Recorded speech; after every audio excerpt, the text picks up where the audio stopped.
Hey guys, you're listening to the podcast Here's the Dill. With just a couple of pickles, Tiffany and Andrew Dill, as in Dill Pickles.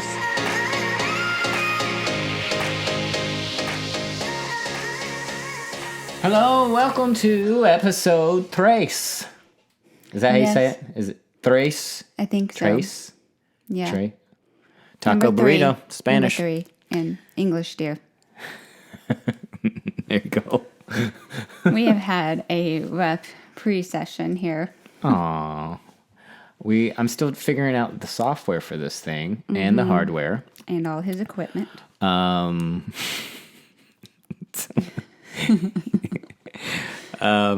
so at any rate, it's a lot better. It would be even more better if I knew what I was doing. Yes. As I said, we should just watch YouTube videos on how to use GarageBand next time before we start all this. Because we already recorded this episode and then we sounded very echoey. That would not be very appealing to our listeners' ears. I don't think so. Well, last time I wanted to karate chop or run over the equipment. That's true. I'm glad you saved it. This time is on me, though. Last time was on the equipment, and we had to send that back to Amazon. This time is totally me. Yep. That is very true. What do you want to talk about today, baby? Well, I think we should recap a little bit about renting. We did talk about renting last time, and one thing that I did want to point out was renting may not be for everybody because some people may already be in their homes, so that is a little bit of a different situation. But the other thing that I learned was I went to an economic forecast presentation not long ago, and they talked about... it's kind of interesting. I think I told you how younger people are getting married later now and having kids later. Yeah. And so they're also saying that about home buyers. So younger people that are renting longer and they're saving up more money, and so they're not buying their houses like the starter homes anymore. So I feel like that's kind of what we did. We skipped the starter home phase. Right? What is wrong with me today? You're definitely having an off day. Oh my gosh. I don't even make it here. I don't even know. I should be doing figure eights out in the middle of the interstate right now. Yeah. Glad you didn't do that, though, because I need you here. Yeah, well, okay. Well, I'll fill in with all the weird stuff. That's what I do. You're absolutely right. People are going and buying houses at a later age than what they used to. And they're doing a lot of things at a later age than what they used to. Mm-hmm. Having kids, getting married, the whole shebang. So I wouldn't be surprised by that. I thought it was interesting. It was a very interesting point because it kind of follows the trend of everything else. But yeah, so renting is a great idea. If you can do it, if it's possible, it allows you a lot. It buys you a lot of time to think about what you really want, to tour some homes, and go to a bunch of open houses like we did. I feel like we've covered. Did we cover this? No, we didn't. I think this was the third episode. We went to a ton of open houses. Yeah, we did. So this is the episode where we're talking about real estate. Okay. See, if we do an episode over again, I can't remember if we've talked about it or not. That is very true. So if we talk about some stuff over again, just hit the fast forward button. Or we might have already lost I can't tell you what I wore yesterday, okay? Yeah. So please bear with me here. Yeah. So we went to tons and tons of different houses to look at. And some of the houses we went to look at were just so that we would get an idea of decor. We weren't really interested in the house because of location reasons, but we saw pictures of it and we're like, yeah, that'd be kind of cool to see. Mm-hmm. Other houses we were really interested in. Yep. We found a lot of houses that we were interested in. I think we put in about 3 or 4 offers, actually. Mm-hmm. And then other places we just kind of stopped by because they had free food. No, because I made you. You told me they had free food. Yeah, I did, and then I lied. They had suckers instead. It's okay. I ate 4 of them. Lots of crunching involved. So, yeah, and when we started off, we didn't even have a real estate agent. We just kind of went out on our own and That's kind of cool. Yeah, it was actually a lot of fun. And we even took friends with us a few times and had a lot of fun looking at homes that we would never buy. And we've seen a lot of strange things. Do you still remember that house? We saw the bathtub in the middle of the house. Oh my gosh. In the middle of the... That was And it was carpeted. So odd. We went up. It was a master suite, wasn't it? Yeah, and it had... The whole... It was very open. Like you go up the steps and it was very open. It's almost like a loft. Yeah. When you say? And then you had double doors and bam, there's the tub in the middle of the bathroom. And carpet all around it. Yep, all the way up to the tub. That was even better. That would have been an awesome reno. Yeah. Actually, somebody would have had fun with that one. To be honest, I actually think, if I'm not mistaken, I think a local, very bold designer that I really like and I love following her on Instagram. I think her name is Jessie Miller. Anyway, I'm pretty sure I saw a photo of a reno that she did of that same bathroom, and I'm like, oh my gosh, I know where that house is. I know it, and it looked amazing. Like, really? Really good job. Yeah. Some people just have the foresight and the ideas, and I don't. I have a little bit of it, but there's guys way better than me. Of it. Never mind. I had to there were so many houses I wanted to renovate, and you would not even touch it. Well, now listen, I've always heard that renovations are way tougher than building a house. I know. Now that we've built a house, what do you think? Whew, I don't know. That's a close call. I don't know. I almost would rather go. I don't know. There's pluses and minuses to renos versus new construction. There's a lot of minuses to renos, and there's minuses to new construction. But a lot of minuses to renos. I wouldn't say that. I think, and I think the negative side, no, it's not even negative. It's just, renos are awesome. I love renos. But I think the thing that scared you the most, would you say, because you didn't know what was underneath the surface? So when you buy a house, you can spend a lot of money and you think you've got a great deal on a home. And we've known this about a few of our friends have done renos, and we've known the heartaches that they've gone through because of the things that were underneath the surface that you don't see. Now, if you look at new construction, you can still get in deep with that too, because we didn't know we were going to have to put in 2 feet of rock in the basement. Yeah, we'll get to that story. Boy, that was underneath the surface. I feel like you can still see a lot of ups and downs through both. Yeah, that's true. I'm glad you mentioned that, because that's right. Even with new construction, there's some things that you may not know until you get there. So, and the fun part I think about reno is just the creativity. How you can be so creative with visioning a space and making it look totally different. I think that's the reward of doing renos, is the fact that the before and after photos. Whereas new construction, you don't have before and afters. It's just it's just framing. Let's talk about some stories about other houses that we saw. Well, I think one thing I do want to mention is don't be afraid to get out there and look at houses that may be out of the location that you're interested in, or maybe above or even below your budget. Yes. Because you'll get tons of good ideas from them. And it's not like you're going and trying to buy a car and you have a pressured, salesman there that's following you around. Normally, the real estate agents that are there just camped out and just let you come through there on opening day. To be honest, I think some real estates actually enjoy it because, the agents are there all day and they don't have a lot of visitors. And then when you've got visitors coming in, they're happy to see somebody because they're people persons. Exactly. They're people. You have to be you have to be a people person to be a good real estate agent, and most of them are. Even the bad real estate agents can still be people person. Purple people eaters. There you go. So let's see. We got a lot of ideas by going to new houses tile work. That was really cool. Remember, there was one house that had the tile in between wooden floors. Oh, yes, that was amazing. That design, that was super cool. I've heard that's a big pain in the rain to do, though. Just kind of a heads up if you ever thought about doing it. That was a beautiful project. That was a ranch. And we noticed, some of the ranches that we went and saw, we were very interested in ranches in the beginning because the main thing we were looking for in a home was having at least 2 bedrooms on the main floor. And the ranches were awesome, but the weird setup about a lot of ranches around here is that they put they may have 1 or 2 bedrooms on the main level, but then they put the rest of the bedrooms, like the kids' bedrooms, in the basement. Right.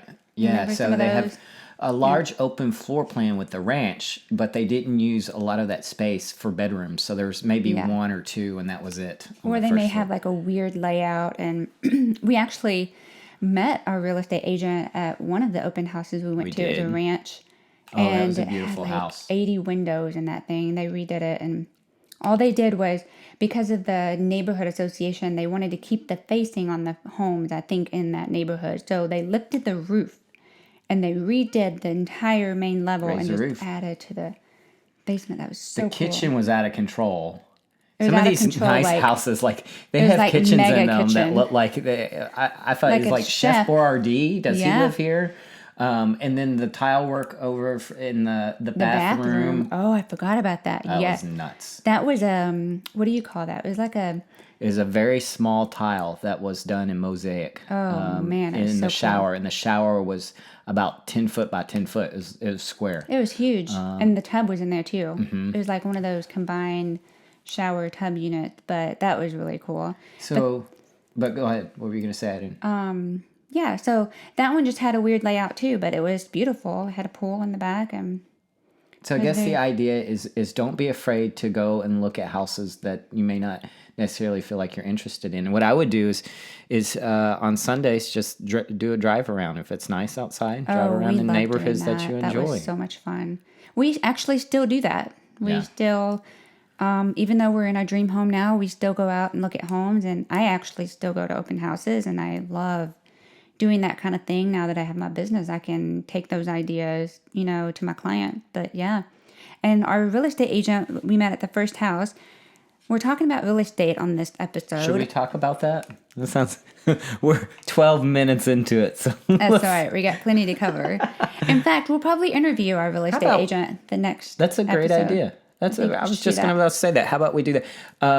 Why don't we go over just some tips on how to find a good real estate agent?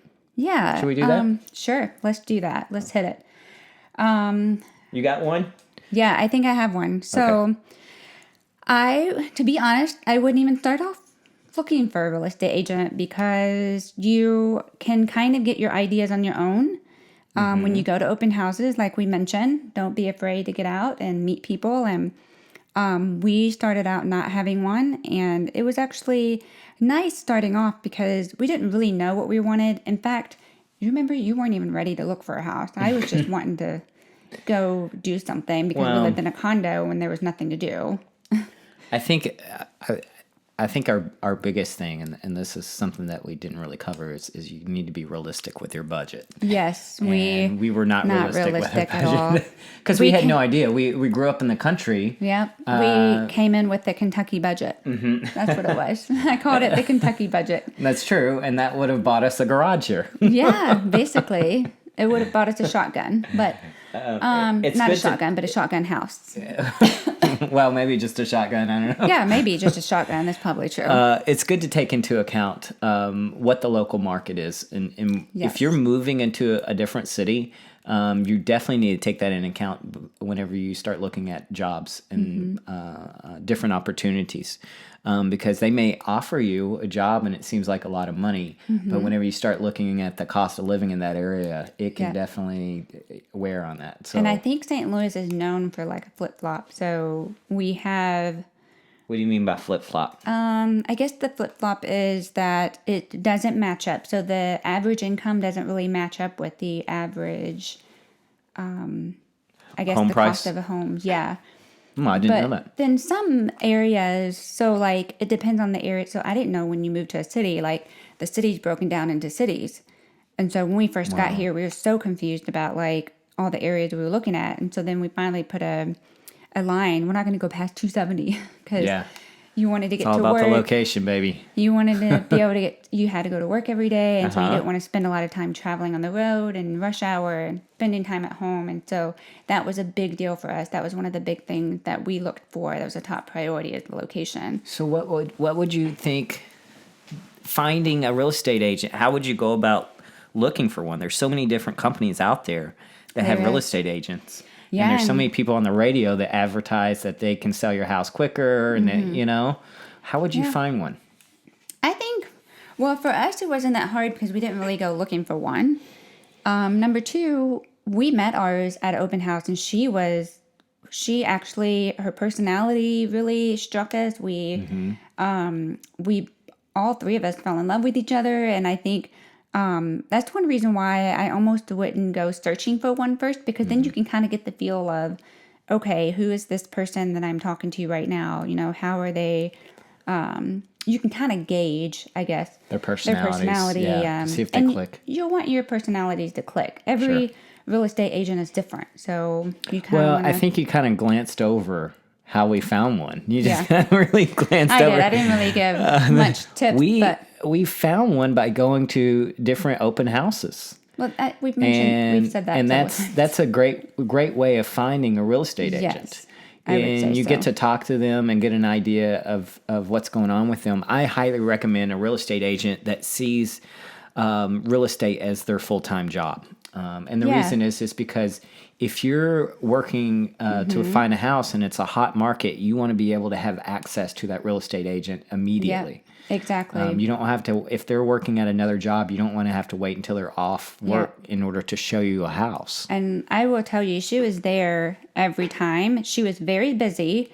That does get annoying, I know, to a lot of people. And it's not just coming from us, but it's coming from other people too. But when real estate agents are so busy, sometimes it can turn off the clients. But for us, it didn't turn us off because we trusted her input so much that we did not want to lose her and we did not want to go somewhere else. Right. Because she actually, do you remember like all the basements we went into? She could tell you which way the cracks are supposed to be going or what it means if the crack was going like She's horizontal. been doing it for years. Yeah, she's been doing it for years. And the fact, that's the other thing maybe to look for is look at their history Experience. of being in the business, because the longer they've been into the business, the more things they see, and then they can share their knowledge and words of wisdom. You know what I liked about Gay, our real estate, I think we've talked about her before. Her name's Gay Gordon. And one thing that I really liked about her is, and I'm a people person, and I can read somebody in about 5 or 10 minutes. Whenever I talked to her, she was genuine, and she told you the truth. And that's very important, because a lot of real estate agents, if they're not selling homes, they will try to sugarcoat things or overlook things so that they can sell those homes. That is very true. That actually happened to a friend of ours. It is not good when they do that. That is immediate red flag. I would get out of that relationship immediately. So I guess honesty is very, very important. And transparency. Transparency. And one way I could tell that she was honest is because we found houses that we really enjoyed and that we wanted. Yes. She would not sell those to us. She was like, I'm sorry, I can't sell this to you. The one house we absolutely fell in love with, we were so close to putting money down, it was actually in the city, and it had I can't even believe I wanted this house as an occupational therapist. The stairs. It was like 20 steps every time to I went get up to the the steps, front I door. felt like Rocky. I wanted to do the Rocky dance. Like, I made it again, you know? Yeah, and then your garage is underneath the house, and then she was like, it was a hot now, mess. can you think about carrying your groceries up and down those steps all the time? Every can of beans that you eat. Yeah, and I'm thinking, oh yeah, shouldn't I be thinking about this as an occupational therapist anyway? And it didn't even have stair railings. She wouldn't even go down the steps because she was too nervous to go down. And it was probably about 10 feet in height of steps. Oh my gosh. And just for the front of the house, that elevation was crazy. And but the inside of the house sold us. Inside. It was beautifully done. It was very well done. Beautiful layout. Now, it did have bedrooms on the second level. I think that was a time where we actually fell so much in love with it, we didn't care at the time if it was, because we thought, well, maybe we can move if, we decided that wasn't good stagers. You can be. I can be a sucker for good staging. I really can. Yeah. You're like a TP. If you stage it right, I'm in. That is very Where true, do I because you sign? don't have a vision, but I don't. Someone else has the vision. They completed the vision for me. I didn't need the vision, you know? I tried to sell you. There were 2 houses I tried to sell my own husband because I wanted to buy it so bad because I had such a good vision for the house. But like you said, it was a good price, but then once you dig into it, it might be a lot more than you think in the end. But the same thing goes for new construction, so... I think another thing to consider is how much time goes into looking at houses. I mean, you just might as well throw away your weekends during the spring. Yeah. I mean, you can forget about it because if And you the live in the spring city, it is so hot. It's like hot market. You literally go in, and this is actually kind of funny. Do you remember so many times where we went into houses we really, really like? I remember two. There was one, I think, in our neighborhood, and one in another neighborhood that I really wanted to live in. And we were like whispering to each other, acting like we were a competition to the other couples that were going in through the house. I vaguely And remember. then they were like whispering to each other. And so it was almost like we were playing in a I have game. no idea what you're talking about. I vaguely remember felt something like that. Oh my gosh.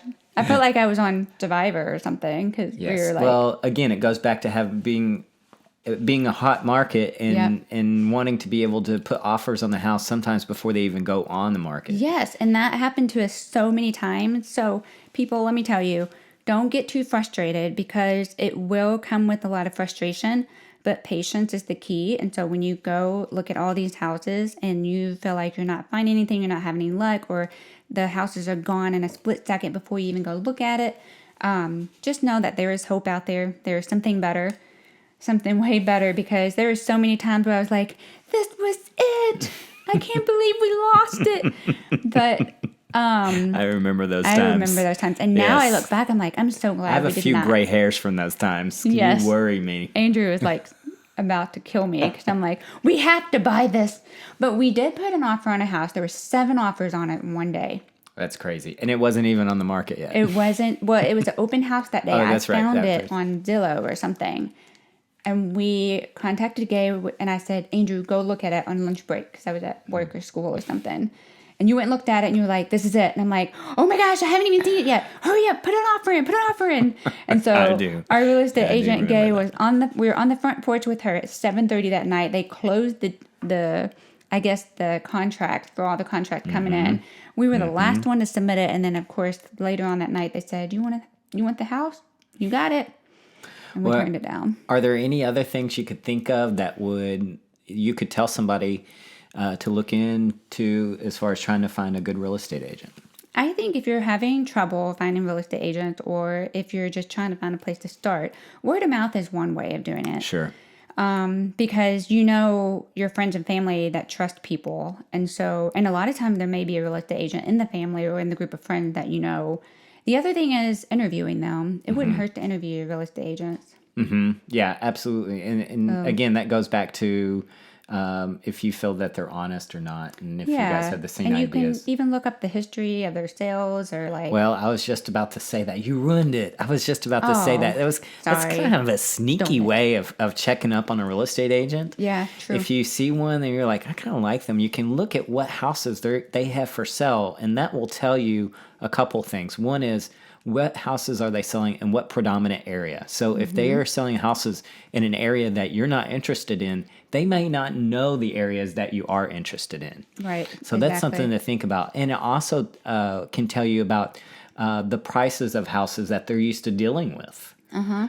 So if you're looking for a real estate agent and you want a house that's in the $250,000 to $300,000 range, and they're selling houses that are $3 million, then they may expect a lot more from you as far as commission wise and that type of thing. And may or may not. That may or may not be true. I feel like some real estate agents, or some do have a boundary or whatever of their listings, but then there's others that have a wide range, and they're out there to help people. Yeah. And we saw some that were selling houses at $250,000, and then they'd have a house that was $2 million. Yep, that's true. So it can be all over the place. It really can. So. And the main thing is just like getting to know that agent. I think that would be the key. That would be the key to take home when you're getting ready to start looking at homes. Yep. Get to know the real estate agent. So let's talk a little bit about our next episode. Are we finished? Do we need to talk about what's going to be going on for next visit? I don't know. I really think next time we should probably interview our real estate agent. I think that would be really helpful. Can we get her over here? Maybe. Her daughter's getting ready to have a baby, so I don't know. She may be all grandma. So I don't know Full of if grandma we love. didn't tell this story, and I can't remember or not, but we were with Gay for about 3 years. Yeah. And she showed us every house under the moon. And bless her heart, she tried her best. She really did. Yeah. And we had full reign of when we wanted to go see places, and we commandeered her weekends. We really did. Yeah. And then it got to the point to where we just did not find anything that we wanted, and so That's true. I did we forget ended about up. Tiff found some land while she was running, and we ended up building our own house. But Gay was really instrumental in that. She wanted to help us probably for two reasons. Yeah. One is she wanted us out of her hair, which I don't blame her. I mean, That is probably we're true. high maintenance. Yeah. And then the other reason is she wanted us to succeed with this. Yeah. And so she was And very good about offering her time for Yes. anything that she needed to look at as far as document-wise in purchasing the land for this house. That is true. I totally forgot about that. But yes, she followed through with us. She stuck with us, even though we found sometimes you will find land or houses for sale by owner. Right. You do have to be kind of careful because if you are with a real estate agent, I don't know. I don't like burning bridges. So Well, you always step on toes, and and that she way. helped us. There was another house we put an offer in that was for sale by owner, but it was a weird situation, and it was very tough because we fell in love with the land, and the house was a tear down, but the girl was selling it to us. It was a family house, and that was a very awkward situation. Right. But Well, I don't want to talk too much about it because we can get into some pitfalls of that type of thing later on. But I do want to mention about how good she was, about how even she knew that she wasn't going to get commission on certain sales, but she knew that was my it was point of good that for us. story because that lady was trying to tell us she's going to get the commission, so she couldn't give it. Right. So, anyways, he's giving me the stinky eye look. No, it's because it's a long story. I know we need to wrap this up. I was like, oh boy. Well, I think this is going to be a 45-minute. No, I think we're good. We will save it for later. Save the crumbs for later. All right, baby. So next time we'll have Gay with us and we'll talk about that. That'd be a good idea. So right before we leave, since you're over here like fidgeting with all your cool gadgets and stuff, why don't you tell people about some of your recent purchases? Recent purchases. Like you really need a titanium. So I have this issue, okay? I get on the internet and my brain is weird. And I Google random things, okay? And so the other day I'm watching TV and I'm thinking to myself, why do they not make more tools out of the metal titanium? Because titanium is an excellent metal. Yes. It's lightweight, very strong. And the right titanium doesn't rust. And so I get online and I look up metal tools and I found out they do make titanium stuff. They make titanium hammers and they make titanium crowbars. Which he bought both. Because he needed it. I am going to use those somewhere. I told my friend, he said, what are you going to do with those? I said, if you ever need a nail taken care of, I will come over there and take care of it. I will be on two wheels. You will. You got to make use of that titanium crowbar right there. Well, I get the most, Again, and what was the first thing I said when you asked me what you could use it for? You were self-defense on this thing, because it's no joke. I mean, Because this thing's like super like, sharp. It reminds me of the snowman on Rudolph. It's made... How does a snowman on Rudolph look like a crowbar? Doesn't he use this?